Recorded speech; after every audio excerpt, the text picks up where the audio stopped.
Topic है two dimensional coordinate geometry. ये हमारे 10th में भी काम आएगा, 11th में भी काम आएगा और IIT के लिए भी काम आएगा। तो ये बहुत इंपॉर्टेंट टॉपिक हो जाता है हमारा two dimensional coordinate geometry. 12th में जाके हम 3 डायमेंशनल कोऑर्डिनेट ज्योमेट्री पढ़ते हैं। टू डायमेंशनल कोऑर्डिनेट ज्योमेट्री मतलब क्या, जिसमें हम एक्स एक्सिस और वाई एक्सिस के बारे में बात करते हैं। एक्स एक्सिस और वाई एक्सिस के बारे में बात करते हैं, मतलब एरिया क्या होता है, टू डायमेंशनल होता है, लेंथ इनटू ब्रेथ। इसलिए एरिया ऑफ सर्कल जो है वो टू डायमेंशनल कोऑर्डिनेट ज्योमेट्री में आता है, ठीक है। और स्फीयर जो है वो 3 डायमेंशनल ज्योमेट्री में आता है। स्फीयर 3 डायमेंशनल ज्योमेट्री में क्यों, तो लेंथ ब्रेथ और हाइट तीनों हो जाती है, तो स्फीयर जो है वो 3 डायमेंशनल ज्योमेट्री में जाएगा, इसलिए उसमें वॉल्यूम ऑफ स्फीयर होता है। और सर्कल में एरिया ऑफ सर्कल होता है, क्योंकि 2D लेंथ और ब्रेथ की जरूरत है, और स्फीयर में लेंथ ब्रेथ और हाइट तीनों की जरूरत है। चलो देखते हैं आज हम हमारी टू डायमेंशनल कोऑर्डिनेट ज्योमेट्री में स्टार्टिंग जो होती है हमारी एक्सिस से होगी। ये हमारा एक्स एक्सिस है, जिसको अपन एब्सिसा बोलते हैं। इस एक्स एक्सिस को क्या बोलते हैं, एब्सिसा। ये एक्स एक्सिस का हमारा पॉजिटिव साइड है, ये एक्स एक्सिस का हमारा नेगेटिव साइड है। ये हमारा एक्स एक्सिस का वाई एक्सिस का पॉजिटिव साइड है, और वाई एक्सिस को ऑर्डिनेट बोलते हैं। एक्स एक्सिस को एब्सिसा भुज, ठीक है, और वाई एक्सिस को ऑर्डिनेट कोटि बोलते हैं, ठीक है। ये ऑर्डिनेट या हिंदी में कोटि, इंग्लिश में इसको एब्सिसा या भुज बोलते हैं। ये y का पॉजिटिव साइड है, ये y का नेगेटिव साइड है। आप यहाँ देखें x का पॉजिटिव साइड इट मींस कि ऊपर भी पॉजिटिव और नीचे भी पॉजिटिव। y का पॉजिटिव मतलब इधर भी पॉजिटिव और इधर, लेफ्ट और राइट दोनों पॉजिटिव। लेफ्ट राइट पॉजिटिव मतलब y, लेफ्ट राइट नेगेटिव मतलब y। अप डाउन पॉजिटिव मतलब x, अप डाउन नेगेटिव मतलब x। मतलब ये x एक्सिस, ऊपर नीचे अगर बात कर रहे हैं तो x एक्सिस, और लेफ्ट राइट बात कर रहे हैं तो y एक्सिस। हमेशा पहला कोऑर्डिनेट x का आएगा, अल्फाबेटिकली अगर अपन चलेंगे तो पहला x का, दूसरा y का आएगा। फिर यहाँ पर अपन देखने जाएंगे तो x का नेगेटिव आएगा, लेकिन y का इधर दोनों तरफ पॉजिटिव, इधर भी पॉजिटिव आएगा। यहाँ पर अपन देखने जाए तो x का नीचे भी नेगेटिव आएगा और y का भी नेगेटिव आएगा। यहाँ हम देखने जाए तो x का पॉजिटिव और y का नेगेटिव देखने को मिलेगा हमें। मतलब अगर मैं आपसे बोलूँ तो ये हमारा फर्स्ट क्वाड्रेंट है, ये हमारा सेकंड क्वाड्रेंट है, ये हमारा थर्ड क्वाड्रेंट है, और ये हमारा फोर्थ क्वाड्रेंट है। ऐसे 4 क्वाड्रेंट होते हैं, और चारों क्वाड्रेंट के हमारे साइन है। ये दोनों पॉजिटिव है, ये नेगेटिव पॉजिटिव है, ये नेगेटिव नेगेटिव है, और ये पॉजिटिव नेगेटिव है। ये हमारे क्वाड्रेंट्स हुए। अब सपोज मैंने लिखा 2 3 और मैंने आपसे पूछा ये कौन से क्वाड्रेंट में आएगा, तो आपको देखना है 2 भी पॉजिटिव है और 3 भी पॉजिटिव है, दोनों पॉजिटिव। मेरे ये दोनों पॉजिटिव है। अगर ये दोनों पॉजिटिव तो कहाँ है, तो ये मेरा कहलाएगा फर्स्ट क्वाड्रेंट में। ये वाला जो पॉइंट है मेरा, ये पॉइंट मेरा फर्स्ट क्वाड्रेंट में आएगा। लेकिन अगर मैंने लिख दिया -2 और 3, अगर मैंने ऐसा लिख दिया -2 3, तो मतलब माइनस और पॉजिटिव, नेगेटिव और पॉजिटिव है मेरे पास पॉइंट। और अगर नेगेटिव पॉजिटिव है तो नेगेटिव पॉजिटिव कहाँ है, सेकंड क्वाड्रेंट में। ये सेकंड क्वाड्रेंट का है पॉइंट। अगर मैंने -3 और -3 लिख दिया, इसका मतलब क्या है कि ये दोनों मेरे कहाँ है, थर्ड क्वाड्रेंट में, क्योंकि दोनों क्या है, नेगेटिव है। दोनों नेगेटिव है तो थर्ड क्वाड्रेंट में। फिर मैंने देखा पॉजिटिव नेगेटिव, अगर मैंने यहाँ लिख दिया 3 और यहाँ लिख दिया, सपोज ऐसा लिख दिया मैंने, ये 3 लिख दिया और ये मैंने नेगेटिव 4 लिख दिया, ठीक है। अब ये पॉजिटिव नेगेटिव और पॉजिटिव नेगेटिव फोर्थ क्वाड्रेंट में आया। ये हुआ भैया हमारा ये, ठीक है। ये वाली बात हमारे समझ में आई कि हम पॉइंट्स कहाँ और कैसे लेंगे, किस क्वाड्रेंट में कैसे लेंगे, तो साइन के अकॉर्डिंग लेंगे हम, ठीक है। और ये वाला जो पॉइंट होता है ये हमारा ओरिजिन कहलाता है। ये जो पॉइंट होता है ये हमारा ओरिजिन कहलाता है, उद्गम, प्रारंभ, किसी भी चीज का स्टार्ट होना, ओरिजिन। इसके कोऑर्डिनेट ऑलवेज 0 0 होंगे। ओरिजिन के कोऑर्डिनेट क्या होंगे, ऑलवेज 0 0 होंगे, ठीक है। तो यहाँ जब हम कोऑर्डिनेट ज्योमेट्री की बात करने जाते हैं तो ये 2 डायमेंशनल कोऑर्डिनेट ज्योमेट्री है हमारी। इसका हमारा फर्स्ट लेक्चर है ये हमारा कोऑर्डिनेट ज्योमेट्री का। सबसे पहले हमने स्टार्टिंग यहीं से करी। हमने एक्स एक्सिस को एब्सिसा बोला, भुज, और वाई एक्सिस को हमने ऑर्डिनेट बोला, कोटि, ठीक है। बात को आगे बढ़ाते हैं। यहाँ सबसे पहले हमारे पास जो आएगा वो आएगा डिस्टेंस फार्मूला, वो आएगा हमारा डिस्टेंस फार्मूला।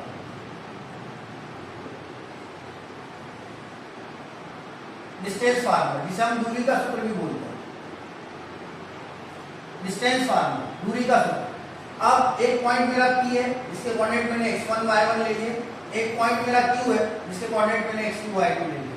अब इन दोनों पॉइंट के बीच की मैंने डिस्टेंस निकाली, तो अंडर रूट ऑफ ये बनेगा मेरा x2 - x1 का whole square plus y2 - y1 का होल स्क्वायर। ये मेरा डिस्टेंस फार्मूला होगा, दो पॉइंट के बीच की डिस्टेंस। आप सभी को पता होगा, मैं P से Q की डिस्टेंस निकालूं, सपोज यहाँ P है, यहाँ Q है, और P के कोऑर्डिनेट मेरे x1 y1 है और Q के कोऑर्डिनेट मेरे x2 y2 है, ठीक है। और इनके बीच की डिस्टेंस निकालो, P से Q की अगर 5 है तो Q टू P भी क्या होगी, 5 की होगी।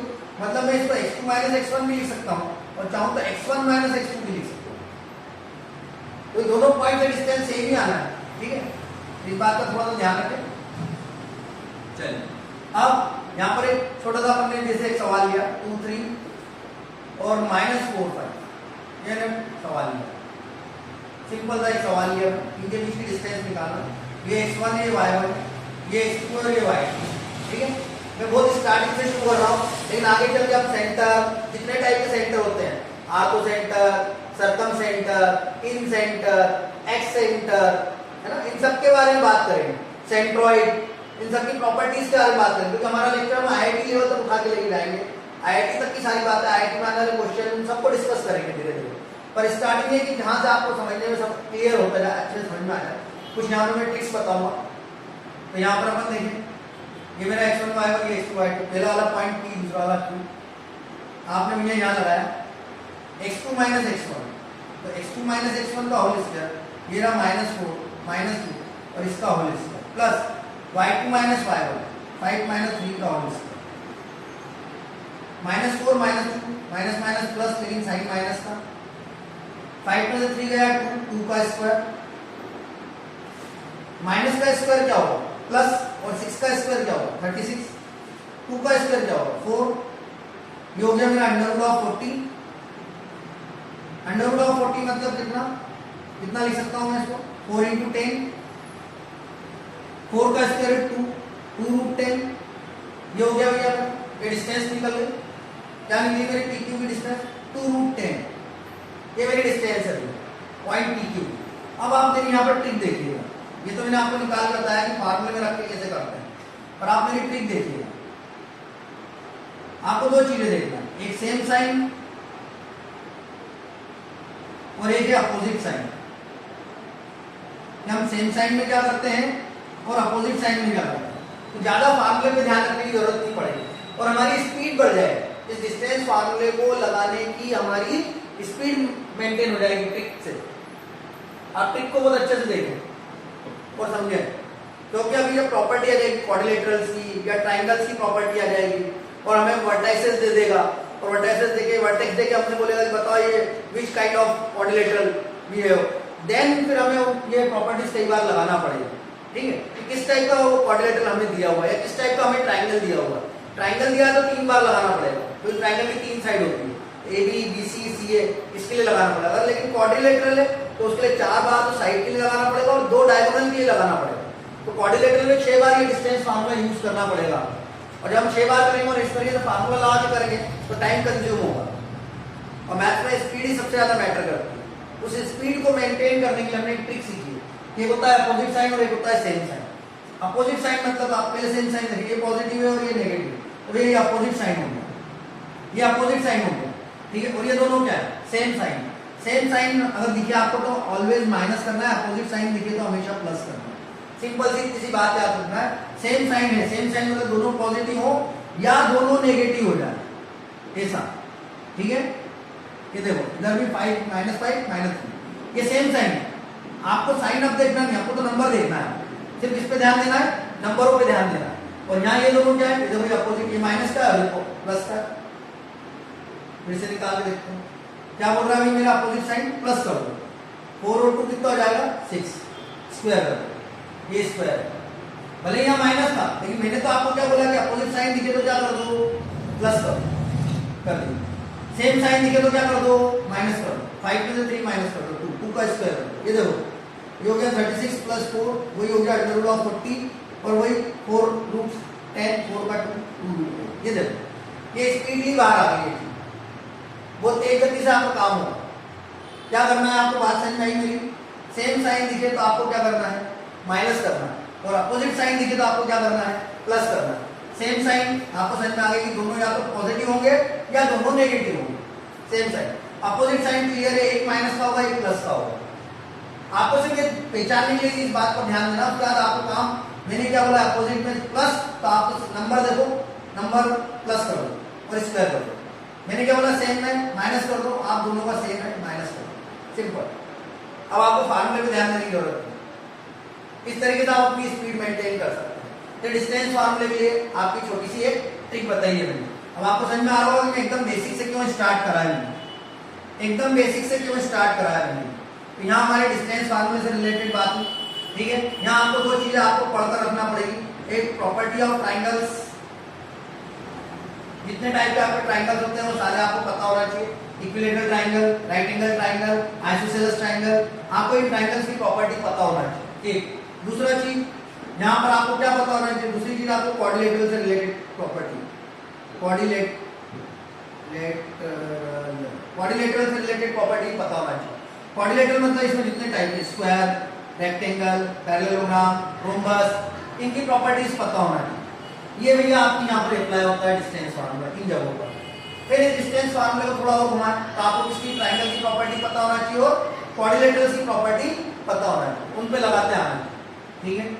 चलिए इसके बाद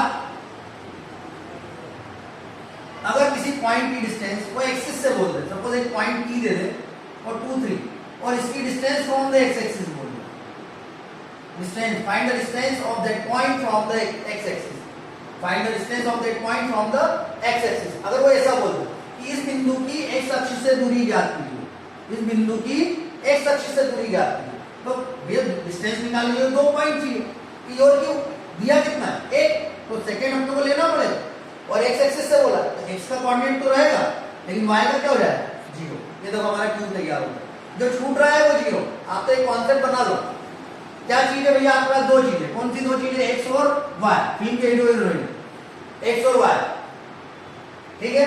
ये आपके पास हीरो और हीरोइन है, हीरो है, हीरोइन के बगैर फिल्म नहीं बनेगी, हीरोइन है, हीरो नहीं है, फिल्म नहीं बनेगी, सिंपल सी बात, दोनों चाहिए, ठीक है। तो आप यहाँ पे ध्यान दें, x की बात चल रही है, y छूट गया है, जो छूट गया है वो जीरो। अगर वो बोल देता y एक्सिस से फ्रॉम द y एक्सिस, अगर y एक्सिस से बोल देता y का कोऑर्डिनेट यहीं से ले लेते हैं और x छूट गया हमारा, क्योंकि x के बारे में कोई बात नहीं करें, वो जीरो हो जाता है, सिंपल। अब आप इसमें डिस्टेंस फार्मूला लगा, तो एक वेरिएशन यहाँ पर ये देखने को मिलता है कि पॉइंट की डिस्टेंस फ्रॉम द एक्सिस भी बोल सकता है। यहाँ पर दूसरा पॉइंट तैयार हो गया, दोनों माइनस कर दो क्योंकि दोनों क्या है, सेम साइन है। अभी बताया सेम साइन में क्या करना है, माइनस करना है, सेम साइन में आप माइनस कर दो। यहाँ पर आपको कोई प्रॉब्लम ही नहीं, क्योंकि जीरो कर लो, जीरो ना तो पॉजिटिव होता है ना नेगेटिव होता है। 3 माइनस जीरो कर लो, 3 प्लस जीरो कर लो, दैट डजंट मैटर, ठीक है। चलिए ये हमने बात करी किससे रिगार्डिंग, डिस्टेंस फार्मूले से रिगार्डिंग बात करें। अब अगर हम इसको और आगे चलाएं तो अगला हमारा आता है सेक्शन फार्मूला, जिसे हम डिवीजन फार्मूला बोलते हैं, सेक्शन फार्मूला जिसे हम डिवीजन फार्मूला भी बोलते हैं। और ये हमारे पास दो तरीके के होते हैं, एक होता है हमारा इंटरनल डिवीजन, एक होता है हमारा इंटरनल डिवीजन, ठीक है, जिसे हम अंतर्विभाजन बोलते हैं, अंतर्विभाजन, हिंदी में इसे विभाजन सूत्र भी बोला जाता है, विभाजन सूत्र। तो हमारा internal division, we have two types of section formula, one of is internal division and second one is external division, external division, ये दो टाइप के होते हैं भैया, ठीक है। अगर इसकी बात करने का तो एक लाइन है, इस लाइन में इसको कट करा, ये हमारा पॉइंट ऑफ इंटरसेक्शन कहलाएगा, ये हमारा पॉइंट ऑफ इंटरसेक्शन। डिवीजन मतलब किसी चीज को बांटना, तोड़ना, ठीक है। ये हमारा पॉइंट ऑफ इंटरसेक्शन है, ये हमारा कैपिटल एक्स वाई है भैया, ये वाला जो पॉइंट है हमारा वो x1 y1 कहलाएगा, ये एंड पॉइंट हो गया, ये दूसरा एंड पॉइंट हो गया हमारा x2 y2, रेशियो हो गया हमारा m1 m2। क्या क्या चीजें आ गई, एक हो गया point of intersection, this point is called point of intersection, ये एंड पॉइंट है a, ये एंड पॉइंट है हमारा b, ठीक है। रेशियो हो गया m1 m2, ठीक है। हमारा फार्मूला बनेगा m1 x2, ध्यान दें क्रॉस चलाना है, m1 का x2 से, m1 x2 plus m2 x1 whole upon m1 plus m2, ये हमारा सेक्शन फार्मूला है, डिवीजन फार्मूला है। फिर दूसरा आ जाएगा y equal to m1 y2 plus m2 y1 whole upon m1 plus m2, ये हमारा इंटरनल डिवीजन का फार्मूला होगा। अब एक्सटर्नल डिवीजन के बारे में बात करनी आती है। एक लाइन है, एक लाइन सेगमेंट है, ये हमारा M1 हो गया, ये हमारा M2 हो गया, ये ऊपर हो सकती है, नीचे हो सकती है, ये कोई मैटर वाली बात नहीं है। यहाँ एक एंड पॉइंट हो जाएगा, एक एंड पॉइंट, इसको जहाँ रखेंगे वहाँ कट करेंगे तो पॉइंट ऑफ इंटरसेक्शन हो जाएगा। इन दैट कंडीशन हमारा फार्मूला बन जाएगा M1x2 minus M2x1 whole upon M1 minus M2 और y इक्वल टू जाएगा M1y2 minus M2y1 whole upon M1 minus M2। ये हमारा फार्मूला है। कौन सा? Section formula. इस सेक्शन फार्मूले से हमारा मिड पॉइंट फार्मूला भी निकल कर आता है। मिड पॉइंट फार्मूला मतलब अगर ये मिड है तो 1:1 में डिवाइड होगी फ्री लाइन, इक्वल रेशियो में डिवाइड होगी 1:1 और 1 और 1 क्या होगा? M1 प्लस M2, 1 और 1 क्या हो जाएगा? 2।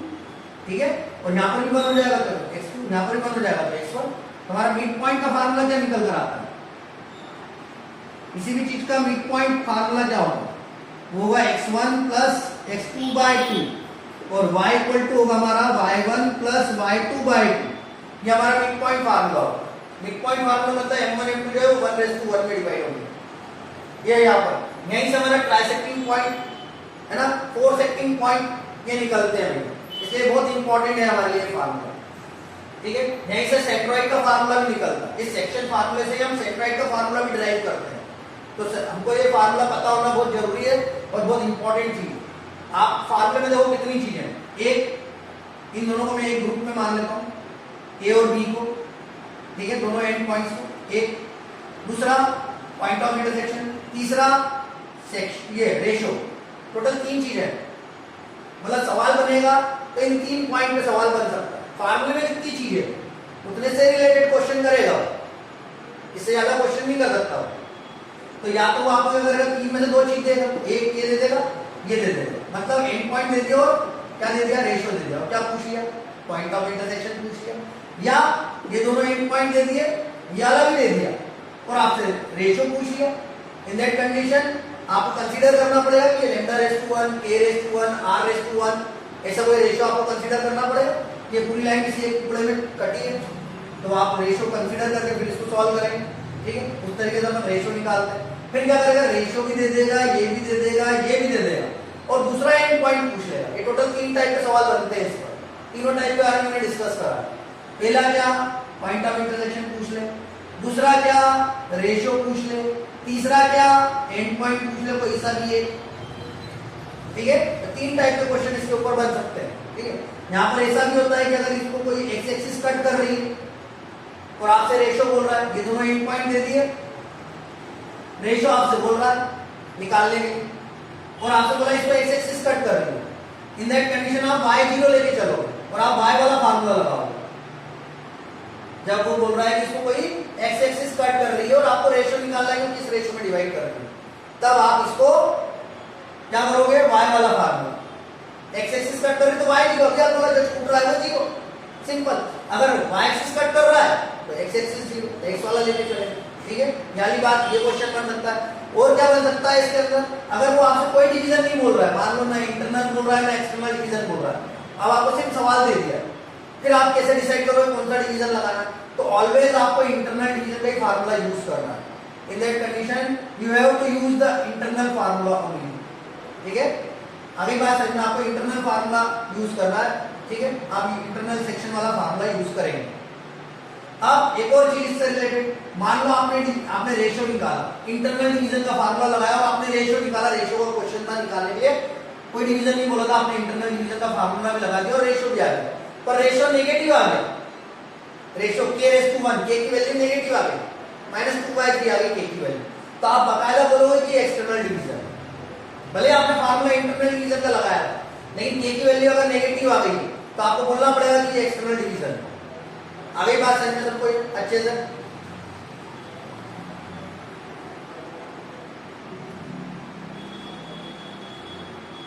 तो हमारा यहाँ पर सेक्शन फार्मूला भी हो गया, हमने ये वाली चीजें भी पढ़ ली जो हमें बतानी थी, है ना। हमने डिस्टेंस फार्मूला पढ़ा। ठीक है, दूसरा हमने क्या पढ़ा? दूसरा हमने पढ़ा यहाँ पर सेक्शन फार्मूला। तीसरा आता है एरिया ऑफ ट्राइंगल का formula. Area of triangle, area of triangle, त्रिभुज का क्षेत्रफल, एरिया ऑफ ट्राइंगल। ये हमने बनाया, ये ए पॉइंट, ये बी पॉइंट, ये सी पॉइंट। इसके कोऑर्डिनेट x1 y1, b के कोऑर्डिनेट x2 y2 और c के कोऑर्डिनेट हमारे x3 y3। ये हमारे 3 पॉइंट है ABC, ठीक है।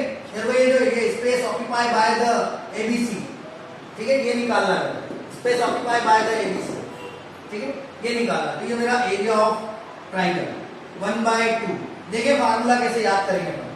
फार्मूला देखो, स्टडी की सबसे बड़ी प्रॉब्लम क्या है, लोग बोलते समझना, मैं बोलता नहीं, समझ तो सबको आ जाता है, बच्चे को भी कोई चीज समझाओ तो समझ जाता है, समझना कभी भी प्रॉब्लम नहीं है, याद रखना, मेमोराइज करना सबसे बड़ी प्रॉब्लम है कि जो समझा है वो याद कब तक रखना है, कैसे याद रहेगा। तो याद रखना सबसे इंपॉर्टेंट चीज है, स्टडी का सबसे इंपॉर्टेंट पार्ट याद रखना है। और याद रखने के लिए आपको बार बार रिवीजन करना है। रिवीजन इट मींस कि रिकॉल योर माइंड, आपने जो चीज याद करी है उसको रिकॉल करा रहे हो, आपके माइंड को रिकॉल करा रहे हो कि मेरे को ये याद रखना है, और उसे 2-4 बार कराना, उसका दिमाग को समझ में आ जाता है कि भैया मेरे को ये बात याद रखना है, जब इनको जरूरत पड़ेगी तब मेरे को ये बात उनको बताना है। ये चीज ऐसी तो आपके बिल्कुल मतलब आपके हार्ड डिस्क में जाकर परमानेंट मेमोरी में जाकर सेव हो जाता है। जैसे कंप्यूटर की होती है ना शॉर्ट टर्म मेमोरी पर एक परमानेंट मेमोरी होती है, वैसे वो परमानेंट मेमोरी में जाकर सेव हो जाता है आपका। अगर आप रिवीजन बार बार करते हो, दिमाग को बार बार वो चीज रिकॉल कराते हो, ठीक है। चलिए, मेरे पढ़ाने की सबसे बड़ी स्पेशलिटी यही है, एक तो ट्रिक, सवालों को ट्रिक से सॉल्व करता हूँ, और दूसरा याद रखने के लिए ट्रिक्स बताता हूँ, छोटी छोटी सी ट्रिक्स होती है। अभी आप बोला कि एक्सिस के बारे में बात करें, एक्स की बात कर रहा है, वाई 0, जो छूट रहा है वो 0। आपको मेरा फंडा याद रखें, जो छूट रहा है वो 0। मैं 3 डायमेंशनल ज्योमेट्री में भी लेके जाऊंगा तो यही बात बोलूंगा, 2 डायमेंशनल ज्योमेट्री में भी यही बात बोलूंगा। आपको बराबर से आपसे सवाल क्रिएट होंगे, वो IIT तक का सवाल क्यों ना हो, आप मेरे कॉन्सेप्ट याद रखोगे तो बाकायदा आपसे सारे क्वेश्चन क्रिएट होंगे, कोई प्रॉब्लम नहीं आएगी और आप इजीली सॉल्व करने लग जाओगे। कोई बड़ी प्रॉब्लम नहीं है भाई, मैथ सबसे इजी है। एक बार 2 का टेबल बचपन में सीखा था, बनाना आ गया, बात खत्म। तो इससे इजी सब्जेक्ट नहीं हो सकता। x y minus y, x y minus y, x y minus y, ठीक। क्या लिखा, x y minus y plus x y minus y plus x y minus y। कोई बोलेगा भैया y minus y तो 0, 0 into 2 तो 0। मैंने बोला भैया रुको, अभी मैंने तो आपको स्ट्रक्चर बताया, ऐसा होता है। अब आपको मेरी ट्रिक समझ में आएगी, 1 2 3 1 2 3, लो ये 1 2 3। अब इसके नीचे क्या आएगा, डेफिनेटली 2 आएगा, 2 के बाद क्या आएगा 3, बात खत्म हो गई, फिर कहां चलेंगे 1, और एक साइकिल है 1 2 3। अब 1 से चालू होती है तो अब 2 से चालू होगी तो 2 से चल के कहां जाएगी, यहां जाएगी, तो ये आएगी 2 3 1। अब 5 से शुरू होगी 3 1 2, ये 3 1 2, 3 1 2। ये देखो क्या हुआ, 1/2 x ब्रैकेट में y minus y plus x bracket में y minus y plus x bracket में y माइनस y। फिर हमने क्या लिखा 1 2 3, ये रहा फर्स्ट 1 2 3, ये लिखा हमने 1 2 3। देन 2 से स्टार्ट हुआ 2 3 1, ये रहा 3 1 2, ये रहा। ये हमारा एरिया ऑफ ट्राइंगल हो गया, ये हमारा एरिया ऑफ ट्राइंगल हो गया। अब इससे रिगार्डिंग बहुत सारी बातें हम कर सकते हैं, एरिया ऑफ ट्राइंगल से रिगार्डिंग बहुत सारी चीजें हम पढ़ सकते हैं और समझ सकते हैं। कैसे, इसी फार्मूले को हम डिटरमिनेंट की फॉर्म में भी देख सकते हैं, जैसे x1 y1 1, x2 y2 1, x3 y3 1। एक एरिया ऑफ ट्राइंगल निकालने का तरीका ये भी है, एक एरिया ऑफ ट्राइंगल निकालने का तरीका हमारा ये भी है, x1 y1 1, x2 y2 1, x3 y3 1, ठीक है। ये हमारा एरिया ऑफ ट्राइंगल निकालने का फार्मूला एक और ये भी है। एक फार्मूला ये रहा, एक फार्मूला हमारे पास ये। इन दो फार्मूले से हम एरिया ऑफ ट्राइंगल निकाल सकते हैं, दोनों में से कोई सा भी आप पढ़ लो, दोनों में से हम कोई सा भी निकाल। देखिए भैया, ये एरिया ऑफ ट्राइंगल से रिगार्डिंग कुछ इंपॉर्टेंट पॉइंट्स है, यही हमारे IIT के लिए जाते हैं। ये वो पॉइंट है जो IIT के लिए इंपॉर्टेंट है, ये कॉम्पिटिटिव एग्जाम में बहुत काम आते हैं। अगर ये आप स्टैंडर्ड रिजल्ट है जिन्हें याद रख लेंगे तो आपके सवाल की कैलकुलेशन थोड़ी फास्ट हो जाएगी। ट्राइंगल क्या होता है, ट्राइंगल ये area of triangle between line and axis, एक लाइन दे दे और एक्सिस इनके बीच, मतलब सपोज ऐसा, ये एक्सिस हो गई x और y और ये लाइन हो गई, ऐसे वाले ट्राइंगल का एरिया अगर निकालना, लाइन का इक्वेशन ax + by + c = 0, ठीक है। फर्स्ट डिग्री ऑर्डर लाइन का इक्वेशन, ठीक है। फर्स्ट डिग्री मतलब x और y की पावर 1 1 होना। एरिया ऑफ ट्राइंगल क्या बनेगा, c²/2ab, मतलब आपको a b c यहीं से मिल जाएंगे। समझ में आया, a b c कहां से लेना, ये नंबर आएगा ना, ये इक्वेशन कैसे लिखी हो सकती है, 2x + 3y + 5, इक्वल टू 0। ये ए हो गया, ये बी हो गया और ये सी हो गया। बस वैल्यू आपको यहाँ पुटअप करना है और आपका आंसर निकल के बाहर आ जाएगा एरिया ऑफ ट्राइंगल का। ये वाली बात समझ में आई हमको, ठीक है। ये एरिया ऑफ ट्राइंगल कब, लाइन और एक्सिस के बीच का, C square by 2ab। If any vertex of triangle on origin, कोई तीनों वर्टेक्स में से ट्राइंगल का एक वर्टेक्स का हम ओरिजिन पर हो, ये रहा ओरिजिन, ओरिजिन के कोऑर्डिनेट क्या 0 0। ये वाले आपको x1 y1 लेना है, ये वाले आपको x2 y2 लेना है और ये वाला आपको x3 y3 लेना है, ठीक है। आप रख के देखिएगा एरिया ऑफ ट्राइंगल के फार्मूले में ये कंडीशन निकल कर आएगी, x1 y2 minus x2 y1, 1/2 x1 y2 minus x2 y1, इतने में खत्म हो जाएगा। इसको तो आप लगा के भी देख सकते हैं, ये अपने पॉइंट, ये मैंने आपको बनाकर बताया, ये एक वर्टेक्स ओरिजिन पर आ गया। Special case, if two vertex of triangle on x axis, मतलब दो वर्टेक्स कहां आ जाए, x एक्सिस पर आ जाए, थोड़ा सा दूर, ओरिजिन पे नहीं, क्योंकि ओरिजिन की बात तो अपन यहाँ करेंगे ना, तो ओरिजिन x का भी y का भी, ओरिजिन को भी किसी का भी, ये वाले दो पॉइंट आ गए, ये x एक्सिस पर आ गए हमारे दो पॉइंट। एक पॉइंट यहाँ चला गया, एक पॉइंट हमारे h के हो गया, एक कोऑर्डिनेट यहाँ रख लो आप a, 0, x एक्सिस पर तो x का कोऑर्डिनेट होगा y का 0, अभी आप जो छूट रहा है वो 0, y का 0, ये वाला कोऑर्डिनेट क्या होगा y, x का होगा y का 0, ये देखो इस तरीके का डायग्राम बनेगा। डायग्राम, दो कोऑर्डिनेट ज्योमेट्री पढ़ रहे हो, डायग्राम तो सबसे पहले दिमाग में आ ही जाना चाहिए। डायग्राम कैसा बने, कोऑर्डिनेट ज्योमेट्री के लिए सबसे इंपॉर्टेंट चीज है आपकी इमेजिनेशन। कोऑर्डिनेट ज्योमेट्री क्या स्ट्रॉन्ग करती है आपकी, इमेजिनेशन।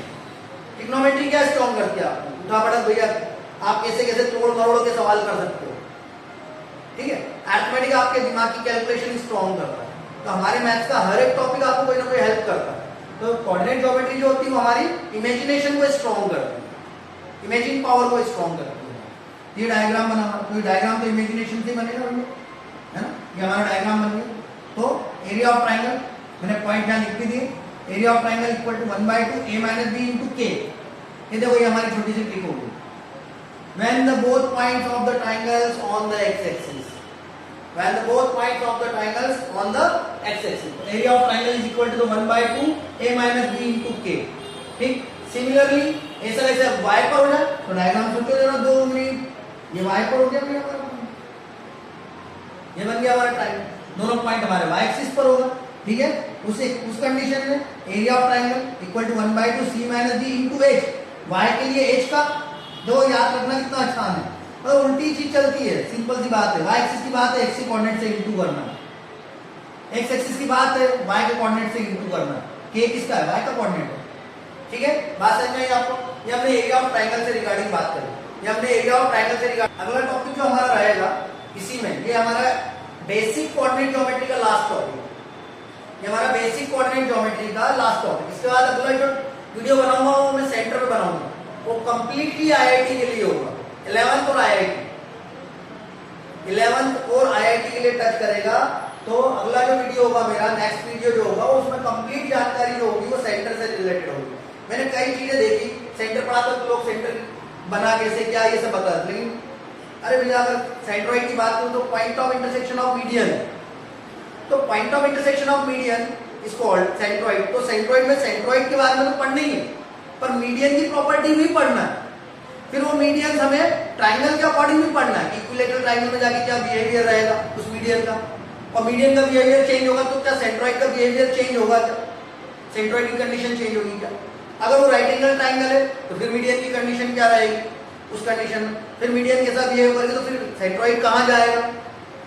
आइसोसेलेस ट्राइंगल तो उस कंडीशन में क्या होगा, तो सेंटर सारे जो है वो ट्राइंगल से रिलेटेड बनेंगे, उनमें सर्कल एक बार अंदर आएगा एक बार सर्कल बाहर आएगा, ठीक है। तो ये सारी चीजें हम एक साथ पढ़ेंगे, एक एक को हम जोड़ेंगे, फिर जब हम सारे सेंटर पढ़ लेंगे, incentre, excentre, orthocentre, centroid, ये जब हम सारे सेंटर एक साथ पढ़ लेंगे तब फिर हम इनको एक दूसरे के साथ कनेक्ट करेंगे, ट्राइंगल्स के अंदर घुमाएंगे इनको हम, अलग अलग ट्राइंगल्स में कैसा बिहेव करते हैं, एक साथ ये कैसे होते हैं, ठीक है। अगला टॉपिक है हमारा collinear. When all the points lie on the same line, when all given points lie on the same line, जब सारे के सारे पॉइंट आपके जितने भी पॉइंट हो, पहली बात तो लाइन जो होती है बहुत सारे पॉइंट से मिलकर बनी होती है, बट हमने स्पेसिफाई 3 पॉइंट ले लिए, एक ए ले लिया, एक बी ले लिया, एक सी ले लिया। अब कॉलिनियर किस किस तरीके से शो कर सकते हैं हम वो देखें। कॉलिनियर शो करने के कितने तरीके हो सकते हैं। आप एक तरीका से देखिए, ये लाइन है, ये लाइन बनी है मेरे 3 पॉइंट है मेरे लिए मोस्ट इंपॉर्टेंट है, 3 पॉइंट तो होना ही चाहिए, मिनिमम 3 पॉइंट तो चाहिए चाहिए, ठीक। अब मैं ए से लेके बी तक की डिस्टेंस निकालूं, मतलब by using the distance formula, by using the distance formula क्या प्रूव कर रहे हैं हम, कॉलिनियर शो कर रहे हैं, ठीक है। By using the distance formula दूरी के सूत्र से हम संरेख सिद्ध कर रहे हैं, संरेख मतलब सारे पॉइंट एक ही लाइन पर होना, ठीक। चलिए ए बी, ए से बी तक की डिस्टेंस, बी से सी तक की डिस्टेंस निकाल के दोनों को जोड़ दो तो कंप्लीटली वो अल्टीमेटली एसी के इक्वल हो जाएगा। ये एक कंडीशन। इसमें अगर थोड़ा सा एक गड़बड़ करूं मैं, वो गड़बड़ ये करूं, वेरिएशन, गड़बड़ मतलब होता है सवाल में वेरिएशन, सी बीच में ले आता हूं मैं और बी लास्ट में ले आता हूं। अब ए से लेके सी तक की डिस्टेंस होगी, सी से लेके बी तक की डिस्टेंस होगी और अल्टीमेटली वो ए से लेके बी तक पहुंचेगी, ऐसा होगा। मतलब यहां मेरा एक लॉजिक है, आप तो तीनों निकालो, ए बी बी सी सी है, बेशक आप तो तीनों निकालो, तीन में से किसी दो को जोड़ोगे वो तीसरे के बराबर हो जाएगी बात, ठीक है। जैसे मैंने बोला ये 5 ये 4, ठीक है, तो डेफिनेटली एसी का वो 9 होगा, 5 4 9 एसी 9, तो आप तो तीनों निकाल लो, ए बी सी सी है और देखो कौन दो को जोड़ने पर तीसरे के बराबर हो रहा है। बच्चों को सबसे ज्यादा प्रॉब्लम वो रूट वाले सवालों में आती है, सर्ट्स पढ़ा हुआ होना चाहिए आपका, स्क्वायर रूट वाला जो पोर्शन सर्ट्स कहते हैं, ये पढ़ा हुआ होना बहुत जरूरी, ये कहीं ना कहीं प्रॉब्लम दे जाता है आपको। इस वाले टॉपिक की वजह से आपको कॉलिनियर डिस्टेंस फार्मूला वाला आपको प्रॉब्लम देता है, तो आपको थोड़ा सा जानकारी सर्च की होना चाहिए कि भैया अगर ये 2√3 है और 5√3 है तो ये दोनों प्लस हो सकते हैं, बिकॉज क्योंकि इनके ये दोनों सेम है, ये प्लस भी हो सकते हैं माइनस भी हो सकते हैं, ठीक है। तो इतना सा बात अगर आप ध्यान रखेंगे तो बाकी आपके सारे सवाल डिस्टेंस फार्मूले के कॉलिनियर वाले बन जाएंगे। एक तरीका तो ये हुआ कॉलिनियर के लिए। क्या प्रॉब्लम आती है बच्चों को, मैंने आपको बताया, यही एक प्रॉब्लम है बस। चलिए आपको लगता है कि यार नहीं मैं डिस्टेंस फार्मूले से नहीं कर पा रहा हूँ, देखो डिस्टेंस फार्मूला यूज नहीं करना है क्योंकि वो सर्ट वाली प्रॉब्लम आ जाती है, तो उसका एक और सॉल्यूशन, आप सेकंड तरीके से एरिया ऑफ ट्रायंगल निकालो, इट शुड बी 0, ये 0 होना चाहिए, 100% ये 0 होना चाहिए, बिकॉज लाइन तीनों ऐसी और ट्रायंगल के लिए 3 अलग अलग प्लेन में पॉइंट होंगे, ये देखो 3 अलग अलग जगह, एक ही लाइन पे नहीं है, तो एरिया ऑफ ट्रायंगल फॉर्म ही नहीं होगा। ट्रायंगल जब फॉर्म ही नहीं होगा तो उसका एरिया क्या होगा, 0। तो आप एरिया ऑफ ट्रायंगल का फार्मूला लगाओ और उसको 0 ला लो, hence the points are collinear, simple, इतना सही करना है। आप क्या करना है, एरिया ऑफ ट्रायंगल का फार्मूला लगाना है और उसकी वैल्यू क्या आना चाहिए, 0 आना चाहिए, तो एरिया ऑफ ट्रायंगल का फार्मूला आके आप 0 कर सकते हैं। एक तरीका ये है आपके पास कॉलिनियर शो करने का। एक और तरीका है, थोड़ा सा जो लोग थोड़े से पढ़े हैं, थोड़ा सा जो, वैसे तो मैं वैसा मान के चल रहा हूँ कि फर्स्ट टाइम वीडियो वॉच हो रहा है, पर कुछ लोग ऐसे भी होंगे जो मेरा वीडियो, या कुछ लोगों को पहले से भी जानकारियां होंगी, पढ़े लिखे होंगे, थोड़े से मैथ्स पढ़े होंगे, मेरे पुराने स्टूडेंट्स कुछ वीडियो देख रहे होंगे, है ना, कुछ मेरे 12th के स्टूडेंट देख रहे हो, कुछ मेरे IIT की बैच के स्टूडेंट भी देख रहे होंगे, तो उनके लिए भी एक बहुत अच्छी चीज बताता हूँ कि आप क्या करें, आप इसमें स्लोप देखें, क्या चीज देखें आप इसके अंदर, स्लोप देखें, है ना, स्लोप के जरिए भी अपन बता सकते हैं, स्लोप के जरिए भी हम शो कर सकते हैं कॉलिनियर को। स्लोप मतलब बताऊंगा मैं अभी आपको, slope of AB is equal to the slope of AC, एक पॉइंट कॉमन होना चाहिए, कैसे भी निकाल लो BC, और क्या देख लो BC अगर हो जाए तो B एक कॉमन होना चाहिए, C एक कॉमन होना चाहिए, तो AC ले लो, BC AC ले लो, ऐसा स्लोप ले लो, ठीक है। तो AB का स्लोप AC के स्लोप के क्या होना चाहिए, इक्वल। स्लोप ग्रेडियंट ये M होता है, M1 इक्वल टू M2 होना चाहिए, ऐसा होना चाहिए। ये एक तरीका है, स्लोप के जरिए भी आप उसको कॉलिनियर शो कर सकते हो।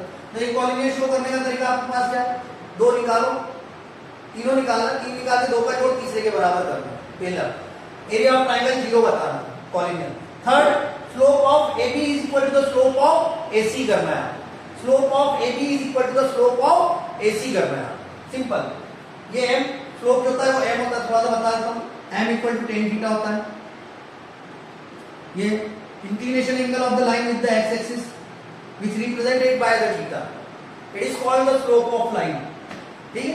ये स्लोप होता है, ये M स्लोप होता है जिसे अपन थीटा से बताते हैं, और ये m equal to tan theta निकलता है। सारी बातें जब लाइन चैप्टर पढ़ेंगे तब इसको डिटेल में पढ़ेंगे अपन, ठीक है। फिलहाल यहाँ के स्लोप की बात करें तो slope of A B is equal to the slope of A C. One more way to prove the collinear, ठीक है, एक और तरीका